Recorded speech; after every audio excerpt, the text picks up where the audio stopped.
Em nome do Pai, e do Filho, e do Espírito Santo.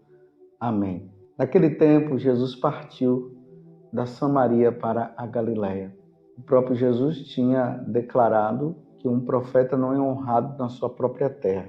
Quando então chegou à Galiléia, os galileus receberam-no bem, porque tinham visto tudo o que Jesus havia feito em Jerusalém durante a festa, pois também eles tinham ido à festa. Assim, Jesus voltou para Caná da Galiléia, onde havia transformado a água em vinho. Havia em Cafarnaum um funcionário do rei que tinha um filho doente. Ouviu dizer que Jesus tinha vindo da Judéia para a Galiléia.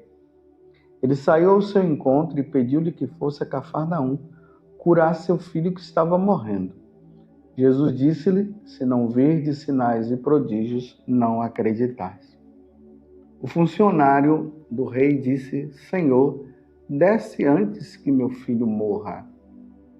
Jesus disse: podes ir, teu filho está vivo. O homem acreditou na palavra de Jesus e foi embora. Enquanto descia para Cafarnaum, seus empregados foram ao seu encontro, dizendo que o seu filho estava vivo. O funcionário perguntou a que horas o menino tinha melhorado. Eles responderam: a febre desapareceu ontem pela 1h. O pai verificou que tinha sido exatamente na mesma hora em que Jesus lhe havia dito: teu filho está vivo. Então ele abraçou a fé juntamente com toda a sua família. Esse foi o segundo sinal de Jesus. Realizou quando voltou da Judéia para a Galiléia. Palavra da salvação. Glória a vós, Senhor. Meus irmãos e minhas irmãs, estamos no Evangelho de São João, capítulo 4, do versículo 43 a 54. Vocês veem que São João, ele faz toda uma introdução, falando a respeito de Jesus, que estava na Samaria. Ele já tinha ido em Jerusalém, agora estava voltando para Galiléia, e ele foi justamente para Caná, onde ele tinha realizado o milagre da transformação da água em vinho. E aí, Jesus se depara agora com uma situação.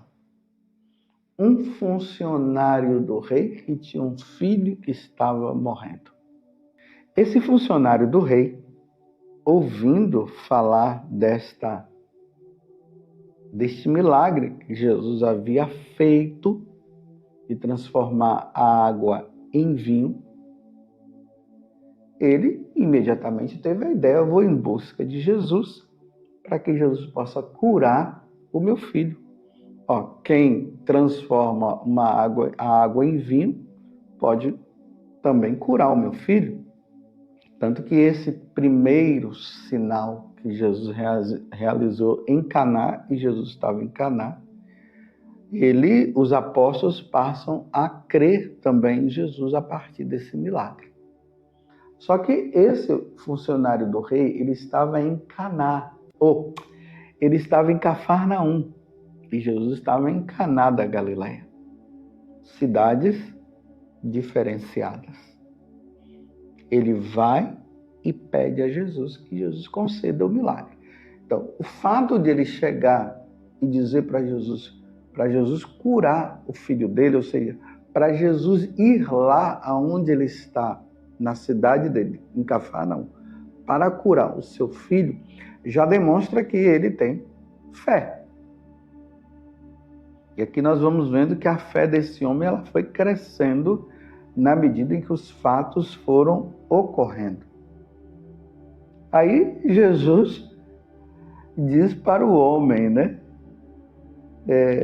pode descer, pode ir, o seu filho ele está curado. Porque ele queria que Jesus saísse de Caná e fosse para Cafarnaum. Porque é óbvio, nós não temos o costume de pedir para uma pessoa simplesmente rezar pela outra assim à distância. Quando nós queremos que a coisa aconteça, geralmente a pessoa está ali presente, ela impõe as mãos, ela reza e E aí se vê, né, a cura que Jesus faz através daquela pessoa. Só que Jesus, ele faz diferente. Jesus olha para o homem e fala para ele: podes ir, teu filho está vivo. Imagina, meus irmãos, aquele homem saindo de Caná e indo para Cafarnaum e tendo que agora aperfeiçoar mais ainda a fé nele, a fé em Jesus. Porque primeiro Jesus não foi, Jesus apenas proclamou: o seu filho está vivo. E aqui diz que o homem acreditou na palavra de Jesus e foi embora. Mas poderia ele, nesse espaço de tempo, poderia começar a duvidar, alguma coisa desse tipo. Mas ele vai. Quando ele chega lá, os funcionários já vêm para dizer para ele: olha, o seu filho ele já está curado. Ele, mas que horas foi que isso aconteceu? 1h da tarde. Foi justamente na hora que Jesus havia dito: podes ir, teu filho está vivo. E aqui diz que ele, juntamente com os funcionários e toda a família, passou a crer em Jesus Cristo.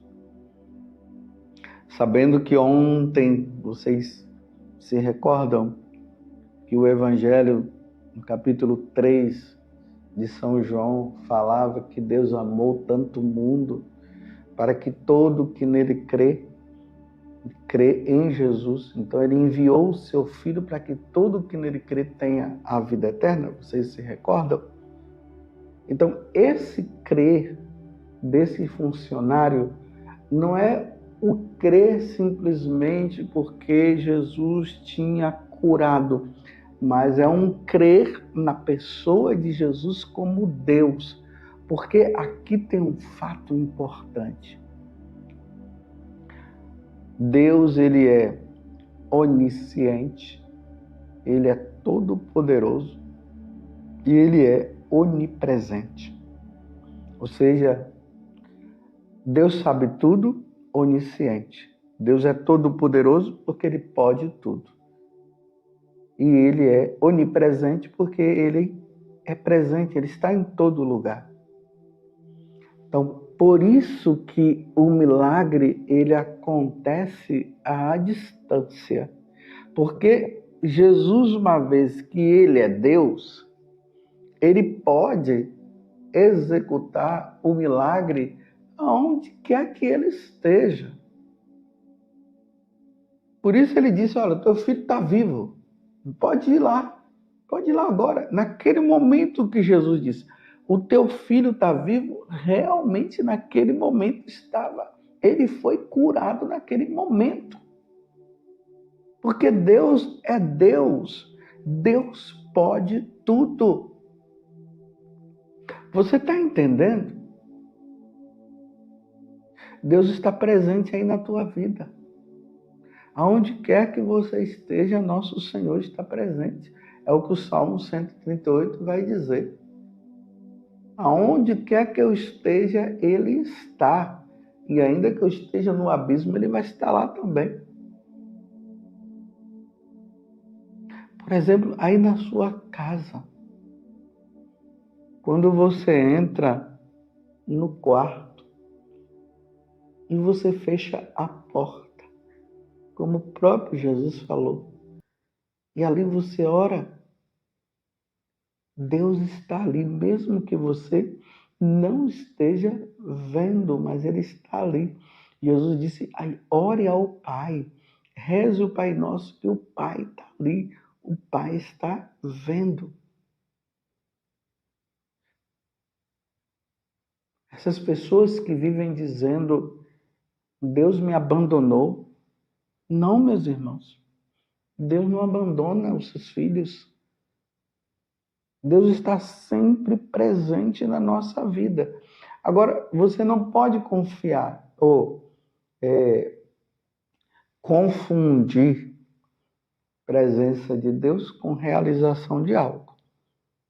Às vezes pode ser que Deus não realize o que você esteja querendo, mas isso não significa que ele não esteja presente. É aqui que os ateus, os cientistas que não comungam com os ensinamentos de nosso Senhor, eles vão dizer como é que Deus está presente, como é que Deus nos ajuda se ele permite o mal, se permite isso ou permite aquilo. Não é que Deus permite assim, né? É o homem que acaba fazendo o mal, porque Deus não quer que nós pratiquemos o mal. Deus quer que nós pratiquemos o bem, mas Deus nos dá o livre-arbítrio e cada um vai escolher o que quer. Mas isso não quer dizer que aquela oração que eu fiz e não aconteceu, não significa que Deus não exista. Deus existe. Eu tenho uma coisa bem clara na minha vida. Se eu peço algo a Deus e Ele não concede, é porque eu não merecia. É porque não serviria para a minha salvação. Por isso que Ele não concedeu. Agora, se Ele concedeu, é porque serviria para a minha salvação. Então tenha claro isso, meus irmãos. Se Deus concedeu, Ele quis. Se Ele não concedeu, foi porque Ele não quis. Então aí está a resposta. A resposta de Deus sempre virá. De forma positiva ou negativa, mas virá. Mas Deus está sempre presente na nossa vida.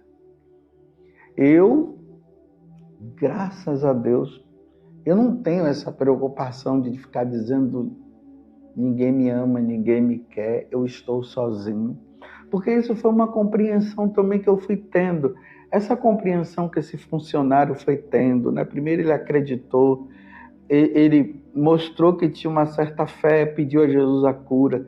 Depois, quando Jesus vai lá e diz para ele, olha, vá que seu filho está curado, ele foi. E depois tudo é confirmado quando os funcionários vêm e dizem, seu filho está curado, e ele pergunta a hora e tal. Toda essa caminhada que ele fez é a caminhada também que eu tenho feito e que você também precisa fazer. Eu nunca, e nem quero dizer que diante de um problema, diante de uma situação que eu esteja vivendo, eu possa dizer assim, Deus não está aqui, ou Deus não existe, só porque aquela situação que eu queria que se realizasse, não se realizou. Deus está presente. Deus, meus irmãos, Ele pode tudo. Ele pode curar você desse câncer, como Ele pode se utilizar desse câncer para a sua conversão, para a sua mudança de vida. Ou pode ser que a enfermidade daquela outra pessoa seja também para que você possa crer. E aí Deus cura para que você possa crer. Deus vai se utilizando de toda e qualquer situação justamente para que nós sejamos salvos. Você está entendendo? Deus vai se utilizar de toda e qualquer situação para que nós possamos nos salvar. Mas Deus está presente. Deus está presente na sua vida quando você está no hospital. Deus está presente na sua vida quando você está em casa. Deus está presente quando você está dirigindo o carro. Deus está presente quando você caminha. Deus está presente até no momento em que você peca. E até no momento em que eu peco. Nós não estamos vendo, mas Deus nos vê. Imagina, meus irmãos, nós cometendo aquele pecado e Deus vendo. Às vezes nós nos escondemos das pessoas, mas de Deus ninguém pode se esconder, porque Deus é presente, Ele é onipresente, Ele vê todas as coisas. Por isso que nós precisamos estar sempre na graça e evitarmos toda e qualquer situação que poderia nos levar ao pecado. Nós precisamos estar sempre com Deus. Nós precisamos ser fiéis a Deus em tudo, porque Deus é o Senhor. A fé daquele funcionário foi crescendo. Que a nossa fé em nosso Senhor Jesus Cristo vá também crescendo. Na medida que o tempo vai passando, como eu disse antes, é na leitura da Sagrada Escritura, é olhando os fatos ao nosso redor, é diante dessa e daquela situação que nós vamos percebendo Deus presente. E para nós católicos, muito mais ainda, quando nós cremos em Jesus na Eucaristia. Em toda e qualquer igreja católica, lá no sacrário, quando nós encontramos aquela luz vermelha acesa, ali está dizendo: eu estou aqui, presente na sua divindade, na sua humanidade, na sua realeza. Jesus está ali, presente na sua alma. Por isso que ele diz: vinde a mim, vós que estáis aflitos, e eu vos aliviarei. Vinde a mim. É preciso ir ao encontro do Senhor. E é preciso estar com Ele. Esse é o convite. Aquele homem, sabendo que Jesus estava em Caná e ele em Cafarnaum, ele imediatamente montou naquele cavalo e foi ao encontro do Senhor para pedir a cura do filho dele. Em qualquer situação, quer seja na sua casa, e muito mais ainda na igreja, sabendo que Jesus está presente ali na Eucaristia, vá ao encontro dele. E lá coloque a sua situação, coloque a sua vida. Porque nós cremos em Jesus Cristo. Nós cremos que nós temos um Deus presente na nossa vida. Nós cremos que nós temos um Deus que nos acompanha nas lidas desta vida, nos sofrimentos e nas alegrias desta vida, mesmo que ele esteja silencioso, mas ele está presente e nós não podemos de maneira nenhuma dizer que Deus não esteja, porque o diabo vai fazer de tudo para que você venha dizer: Deus não me ama, Deus não me quer, ou senão Deus não existe, isso é conversa fiada. É isso que o demônio faz. Ele vai assolando as pessoas para que as pessoas percam a fé. Então, quando você for assolado pela tentação, e a tentação esteja querendo provar para você que Deus não existe, você faz o ato de fé. Eu creio. Eu creio que Deus está presente aqui. Eu creio que Deus está presente na Eucaristia. Eu creio que em todas as igrejas católicas, aonde tem o sacrário e as espécies eucarísticas estão ali dentro, ali está nosso Senhor presente. Eu creio. Ainda que as coisas não estejam indo do jeito que eu queria, ainda que até mesmo Jesus não tenha me ouvido, entre aspas, eu continuarei a acreditar. Jesus está presente. Vai, teu filho está curado. Louvado seja nosso Senhor Jesus Cristo, para sempre seja louvado, e a sua mãe, Maria Santíssima, e desça sobre você a bênção de Deus Todo-Poderoso, Pai, Filho e Espírito Santo. Amém.